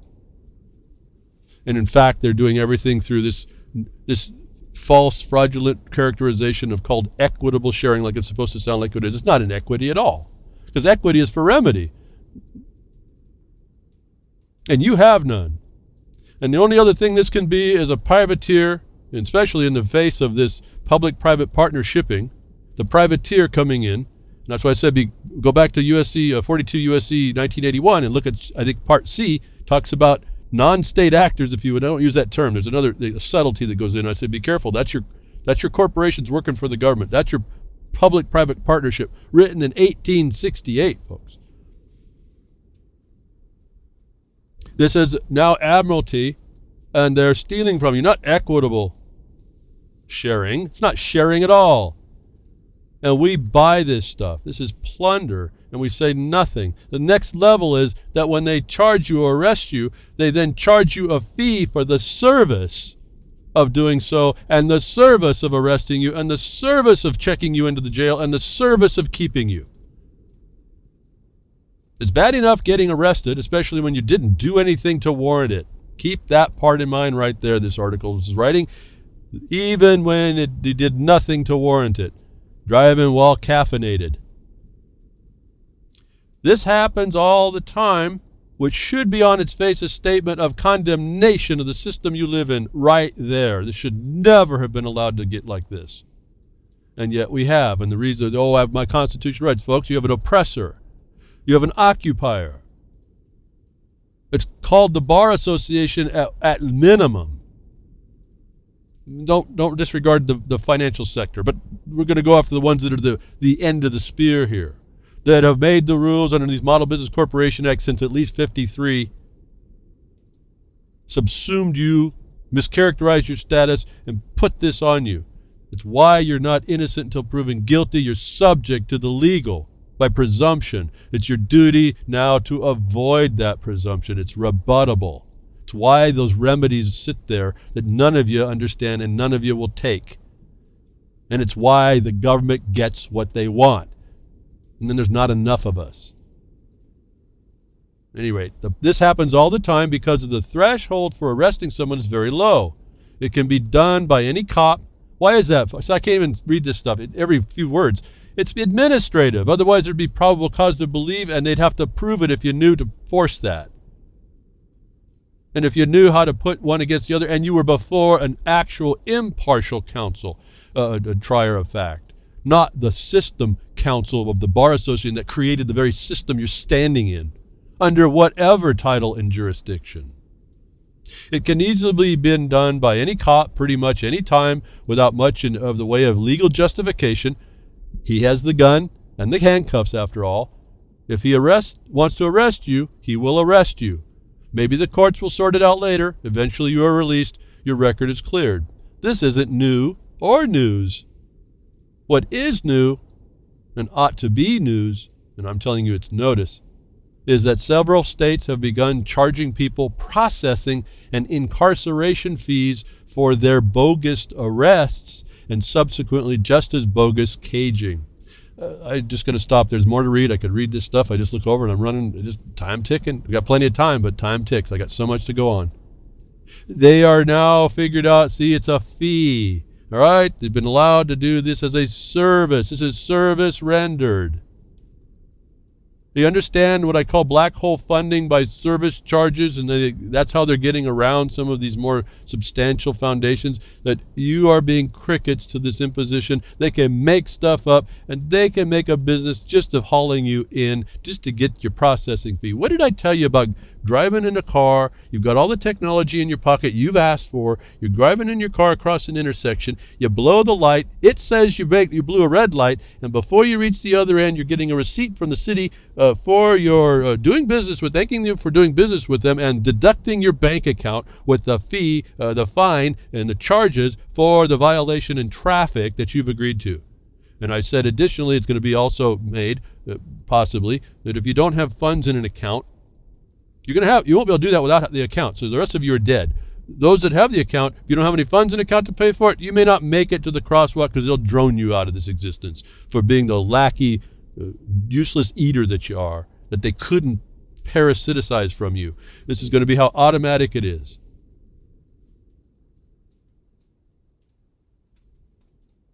Why not just do this? Why? Because you're not stopping it, and they're now made it so that the whole world is sitting underneath a bureaucrat's rule and thumb.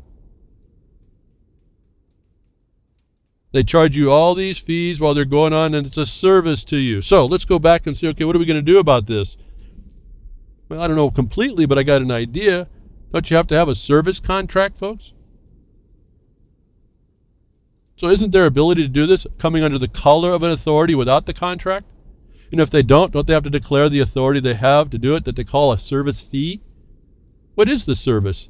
When was your consent? How did you consent? You have a way now at the things that you may not have thought about before that I've always thought about doing when we do processing of paperwork. How about your demand that your notice to them ahead of time? Work it out. Figure out how to do this. Maybe make a demand. If you have a processing fee, the contract is the compensation for this contract is maybe 1,000 times or 10,000 times their value for interrupting my right. You have a dynamic to put into play. Don't be stupid. You do that right off the bat, they're going to target you. So you got to build this thing. What I'm saying is that you have to think of what are they doing. They're saying it's a service fee. They're saying it's a fee for a service. Where's the contract? You're going to find out the contract sits for the driving is in your application. You got to get rid of that. Then you got to, before you do that, while you have it, you have all the power to challenge their authority without being involved with the detriment of it. Other than maybe they pinpoint you and track you down a bit. And that's why, for you all, I would hope you have a lot of friends, because if you want to stop this is what a gang does. You have to stop the gang. It's organized crime you're up against. If you don't get that, you're going to miss it, and it's going to be beyond you, and you will suffer whatever you suffer. Some of you will escape. Some of you have the gift of gab. Some will be able to reason with the guy because the guy is reasonable. He's not a plunderer so much, and you'll get away, and your history of that will get you away, and you'll be one of the few that do. But the whole of society goes down, and the future gets a lot darker. It'd be better if it got darker, but it won't. It'll go darker. So, they want to say this is a service fee. And the reason why I'm saying that, a backup article on this is from that headline there, was services rendered. They put them in quotes. Services rendered. What's my service contract, folks? And so this lays out the other idea. Once you have a bill put against you, you can challenge it under federal debt collection practices. And you should, since you're in it already. And when they put this lien on you, you go after the debt that they're trying to collect, and you have them justify that against the foundational rights and how they didn't commit fraud to impose it. My problem with all this is I'm handing you a gun that's loaded and you're a little kid, you don't realize that you've done it to yourself, and so that's what's going to come out in the end. Then you'll think I'm a jerk and I led you down the wrong path because you went into it wrong. And I'm hoping you're going to go beyond that and learn what's better and start to undo this thing you did to yourself that they allowed you to do to yourself. It's now services rendered. They're going to charge you for everything you do to touch the government. And they do it on the end of their instance, whether or not it's right. Just that concept alone should trouble you. They can get evidence from anywhere, make up anything they want, have a misinterpretation of whatever the actual implementation is. They can literally lie, and we've been told they can lie to the government to protect other things, and they can get warrants, and they can come into your house, knock your door in. It's completely wrong. Get the wrong address, shoot your dogs and your little one with a flashbang, and then shoot you. And they were fine. Where do you find any of this in peace and tranquility, folks? The preamble, the Supreme Court of which has said the preamble means nothing now. That should have really caught some attention, but it didn't. Evidence from anywhere. You cannot not incriminate yourself and be free from what all the things they hand you will give them the information they need to fabricate whatever. If they can do fake news, they can do you, folks. Pretty simple. I don't know if no one's equating these things. I mean, to me, they're just thoughts, and I think about it, and I'm on to my next point. I mean, it's just, well, why not? I mean, this is the way it works. I don't have another thought more to tell you. And I realize, wait a minute, people don't really know about this thing. People don't know the stuff that I researched a couple decades ago in writing was coming, is here, and they don't recognize it even after it's here. They certainly have no will whatsoever in order to do anything about it.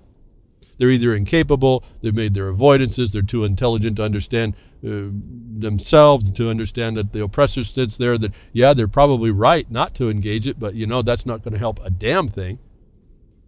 It allows the next oppressor to do an oppression to another victim, the stop of which is all of us giving a damn and caring enough. Again, getting back to the acquisition of the social context of the Internet of Things and what we're warned about, and why I've been so vehement against a lot of this, even though I think it's great technology. I think, again, used right way, we have a big power and a lot of great tools. I couldn't do anything really as efficiently and widespread as I do. Certainly couldn't talk with you right here by itself without this Internet of certain things. But yet there's other things that we don't know about. These devices they send us that they sell us. I told you I gave plenty of stuff behind the woodshed telling you years ago, devices that were learning how to sense you. This is what I found fascinating because I used to work as a R&D technician to a scientist inventor. We teamed up for a while, and he would have ideas and do the science behind it, and I'd build all that stuff for him. And we did this stuff. We did detection type tools, and we did being able to detect. We made sensors. We made devices that were attempting to make camouflaging. Very simple techniques. It was really astonishing how simple things are to do. Real basic knowledge, electronics knowledge to do these things. But I could see that this technology could be used, and we had the reports that they're making technology and sensors that can see you, sense you, understand you. Then they put it to these little bitty chips for $5. Now you understand you get a whole Pi computer. It's like a Linux system, in a chip almost once you get it programmed. They can put these things about anywhere now. Even light bulbs could be sending information back and forth if they're the LEDs. All this technology is here to listen to you. The so-called smart, not intelligent, but smart technology is in everything. And they are getting this information for what? Technocracy, data collection, big data, and ultimately to go to the government to do what it will do. They want to make you a target. They've got everything. They have the goods on you, even if there's no goods at all that we hear. And I don't know why this wasn't the very first thing in anybody's mind. It was in mine. The walls have ears. Warrant granted for Amazon's Echo recordings. If you had a thought of how dubious the thought and conspiracy idea, theory, whatever they want to call it, outlandish sci-fi, that the walls have ears, that your devices are listening, we now have a court, a state request for evidence through the use of the Amazon Echo, getting their soundbite recordings that Amazon does store, and it happens to be related to a murder that happened at the night in that place that the Echo device could hear and may have recorded. So keep it up. You tell that your Microsoft products that look at you through the monitor with that special sensor they made. Keep it up. Amazon Echo was cited in a warrant related to November 2015. 2015, they've been doing this, folks. They've been going on beyond this. They've been doing it before you. They've already got it going, and we're buying right into it. Silent weapons, quiet wars, all over this. Related to a November 2015 murder in Bentonville, Arkansas, while other smart devices were identified. Other smart devices were identified in the warrant. Police have pinned some specific hopes on the Echo for a simple reason. It never stops listening. Next. Another electronics data vulnerability. They're giving it to us to use against us. And now this year for 2017, Happy New Year, how not to lose your Bitcoin in 2017. I didn't want to read more. I did read more because I wanted to see what they're saying, but how not to lose your Bitcoin in 2017 is the problem I keep telling you about that I'm not so sure about it. I don't think I'm so smart to figure this one out. I don't know the technology. I don't know how to save it. I'm doing my best to keep myself where I'm at and to keep my systems running, just to keep them running, to avoid all this nonsense of hacking and being interfering and having stuff stolen from me. That now you tell me that I have certain things to do to not lose my Bitcoin is the problem. You can lose your Bitcoin if you don't keep up with these things, and this is just a short list of really nothing. It's just a short list of basic things. You can lose your Bitcoin for all of us going into this cashless digital society. They have a place for you to plug in. I said last week, Bitcoin, I should maybe have rethought the Bitcoin thing, jumped in it for the interlude that's going to happen before regulation and control. I may have not been so intelligent not to pick that part up, but at some point there's going to be this problem that you are now having to keep, is my wallet safe? How is it safe? And they give you a list. I'll just go through the quick list. You can read it. You can go to the blogcaster. I hope you do. A lot of people don't, but maybe you find the stories and don't go through the website. Again, going through the website lets us know how much listeners there are and who's been passing the word. And it's not by who we know. It's just that the clicks go through. I just count numbers. It doesn't tell me much. I just see that people are somewhat interested. Not a lot, but some. That's cool.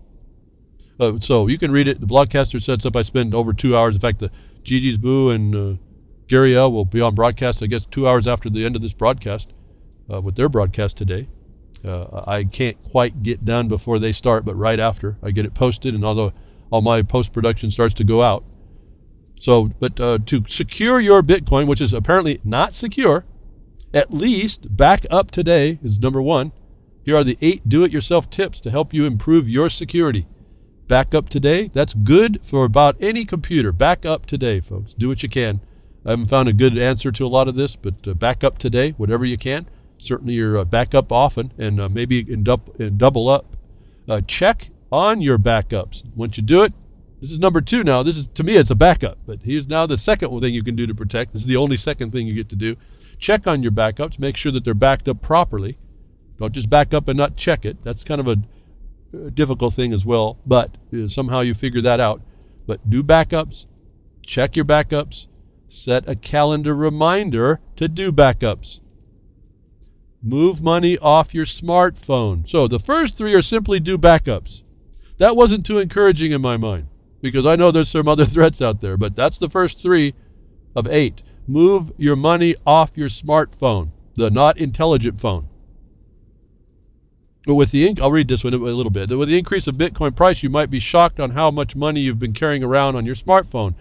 If you're into it, now is a great time to move your coins onto a hardware wallet or into cold storage. So get them off your phones. Those are hackable. Remember, you're the user, you're the parasite on someone else's infrastructure. They can hack you anytime they want. That can be exploited. And I'm just realizing I've been looking to try and root a phone. I want to get into the root access so I can get rid of stuff and make the phone more of what I want and not what they want. And the version of phone that I was given, it's an older unit. It's not really conducive, and I don't want to lose the capacity I have, so I have everything else turned off as best as I can. But I wanted to go root it, so I'm trying to figure out what is this process of rooting? Rooting is the ability to exploit a vulnerability in the Linux system or the chip system that they use in your phones in order to give you the process to root, to get to root foundation of the device. Meaning, these devices, these phones are full of vulnerabilities in order to give you the root, which means they're full of vulnerabilities for anybody else to figure out how to get into your computer, your system, your phone, in order to gain the access it needs. Bothers me when I see get your money off your smartphone. It's not too intelligent, folks. Don't put it there in the first place, it seems to me, unless it's just a quick transaction. Number 5, move your money off the exchanges. If you have any coins sitting on an exchange, move them out today to control your wallet. Most of the popular exchanges pool coins and will have you have a balance showing on your account. You do not actually control the keys. If the exchange gets hacked, you could lose your money. Remember that you only control the Bitcoin if you control the keys. Not your keys, not your Bitcoin. So you're handing your wealth, your rights to somebody else, your value to somebody else to do. Not too smart when it comes to your money, especially when you don't know them in the anonymous nature. Upgrade to 2-factor authentication. Okay, that's going into your wallet, I guess, to sign in and to sign out. How you get it, move transition, upgrade to 2-factor authentication. Then it requires, I think, maybe an email, which means you have to be tied into the system somewhere else. And those are all connected, so understand that. Use a password manager. I'm afraid of all these password things and managers and stuff. I don't, if I can't get a password right, then I don't know how a manager is going to. It's just another electronic imposition, it seems. But some of you might be into password managers. They may work. I'm not around that much to talk with people to figure out how they would aid me, but I don't use them. But you might need it. So need it. They say you should use one, and it has to do with how the passwords are generated and all, how they're kept. There's a couple of programs that some are cost you. So again, they're saying it costs you to get a password manager you can trust in order to keep your Bitcoin. Well, that's no different than a bank fee. Now it's to somebody else. Third-party people now are sucking in, attaching into this thing that you are using. It costs $80 to keep your money safe on one authentication tool that may or may not actually work. It is my problems with all this electronic stuff. Not that it's not a neat thing. Again, number 8 now. Plan for your family about these things. If something happened to you tomorrow, would your family be able to access your Bitcoin? Well, this tip takes time to implement. It's worth it. I'll just leave it like that. It tells you how to do this, folks. This is just another value property. This is something that's highly vulnerable in my mind, especially after I looked and understood what rooting a phone actually is about. They're telling us these phones are vulnerable. They use those vulnerabilities for ostensibly a good thing, getting you into the root. But that still says it sits there to be exploited, and these people that sit as so-called white hat exploiters to get you into your phone, that stuff isn't necessarily be used only by white hat exploiters to get you in, but might be used by somebody else to get in on your stuff. That's not just your Bitcoin, that's your stuff. That's in your bank accounts and all the other stuff. You're vulnerable. So I thought that was very important. It scares me to death at some level about this.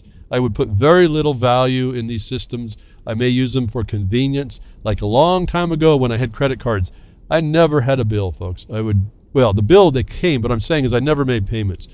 I used it as a convenience tool so that you have less cash or just more timely condition if you didn't quite have enough. I used it as convenience. When that bill came in, the money was already sent out. I mean, it was paid. It was just a convenience tool. This may be the same thing.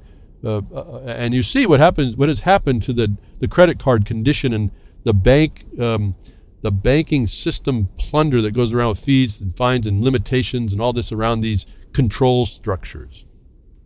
The writing's on the wall for this Bitcoin, as far as I can tell, in this regard as well. For as cool as it is an idea, in a perfect world, folks, we're not in a perfect world. Get your head out of the sand. And because we're not, we have something to do. And so let's move on about this. I was talking to you about, these legalizations and things. An interesting source of information came up, and I just proved out what I was telling you before. It wasn't in the country United States, the home of the free and brave, whatever the hell they call it, with a little ditty they want to tell us. It's a fee and slave here, and they tell you when they don't tell you that you have a way to avoid it by avoiding commerce, which is really how we interact. So they've taxed regulated the whole entire existence of our interaction, which we don't understand. But Twitter came through. It says, wow, from the marijuana majority by name. It says join the majority. I don't know. We'll see. Majority of what? An opinion on the shelf means nothing. You have a majority of opinions. You can own all the opinions. It means nothing on the shelf. You got to do it right. But here's an interesting discussion of something I was telling you about. When you get the translation, you have to go through. It's kind of difficult. I also have the original article and then the translator. You can go through paragraph by paragraph to find it, and it's not that great of a translation. But you get the gist of what they're talking about, which is what I told you before about marijuana and the fact of its possession and use in a non-commercial point, where this reference goes to the Constitutional Court in the Republic of Georgia just issuing a ruling abolishing imprisonment for marijuana. Listen carefully.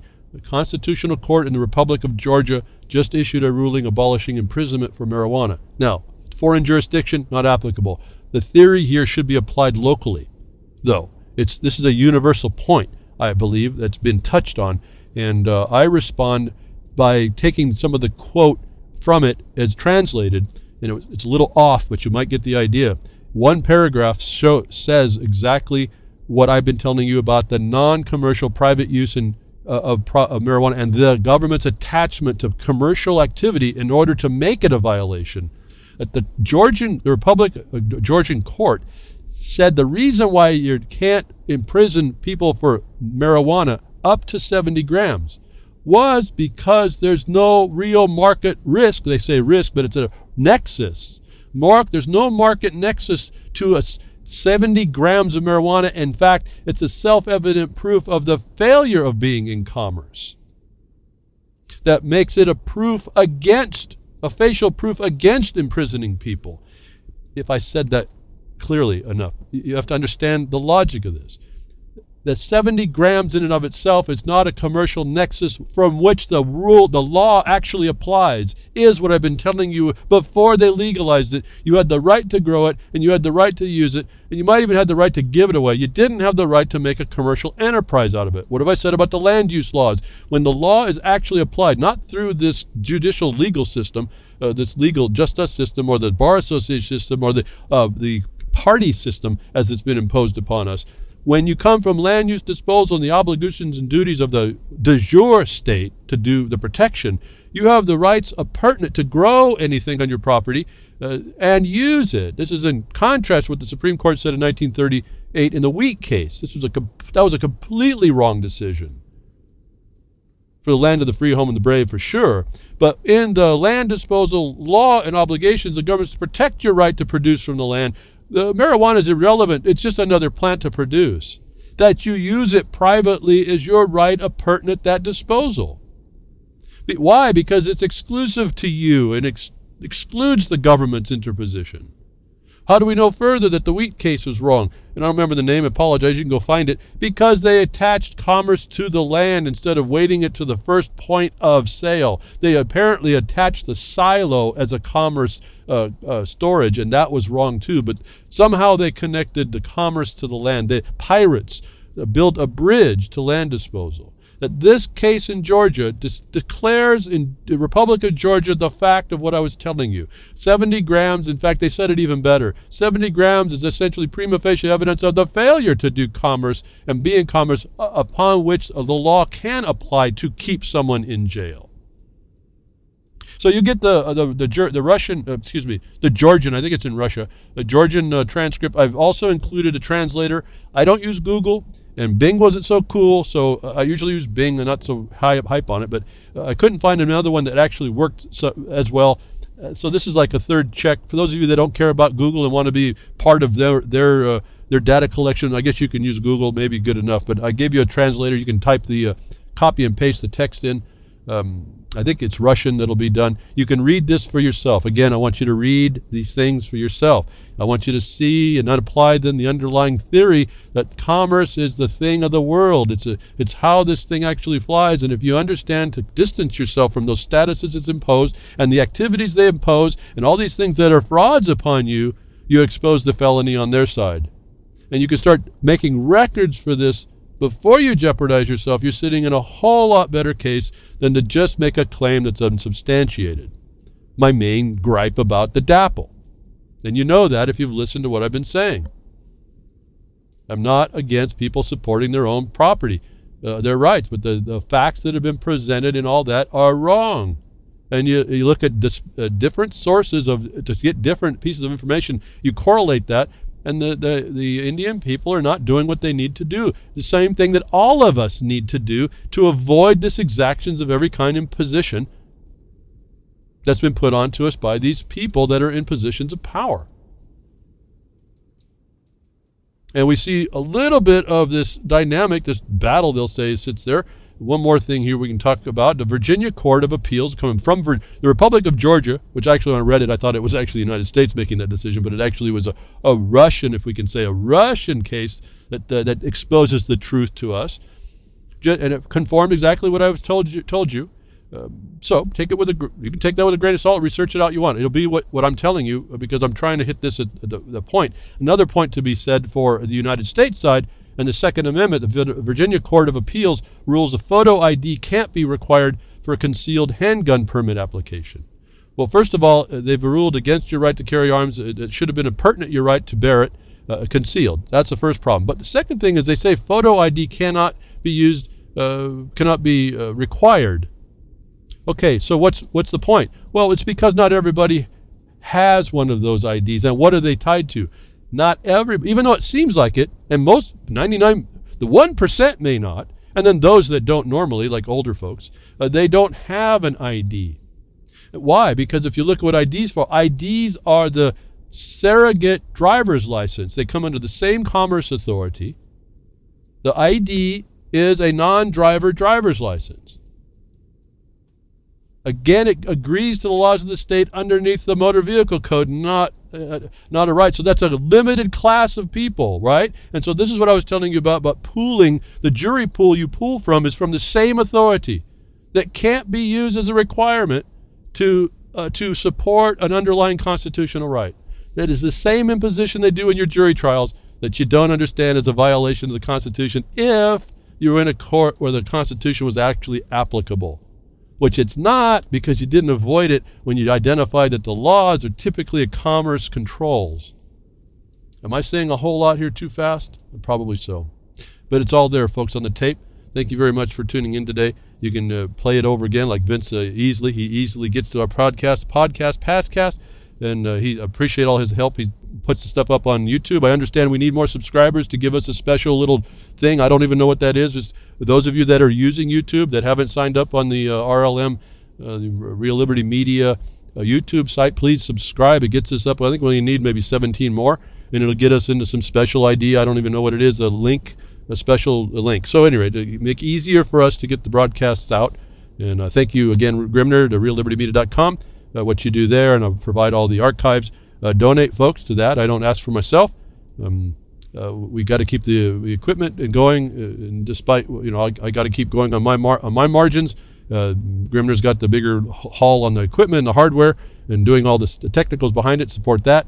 And Grammy Mary, thank you again for the Spreaker account, keeping that voice going on. And we have SoundCloud and Internet Radio, Hash Radio, and then we have freedomsnetwork.com for the social network contact. And then Jules at UCY, thank you very much, and Happy New Year. I didn't get to say that in the chat. And all y'all in all the chat rooms, Happy New Year, really, Happy New Year. Let's just make a better one, and better one than we had. And we see it coming. We just got to act against it. And terrestrial broadcasters, thank you very much for all that you do to broadcast the radio, broadcast to the Luddites.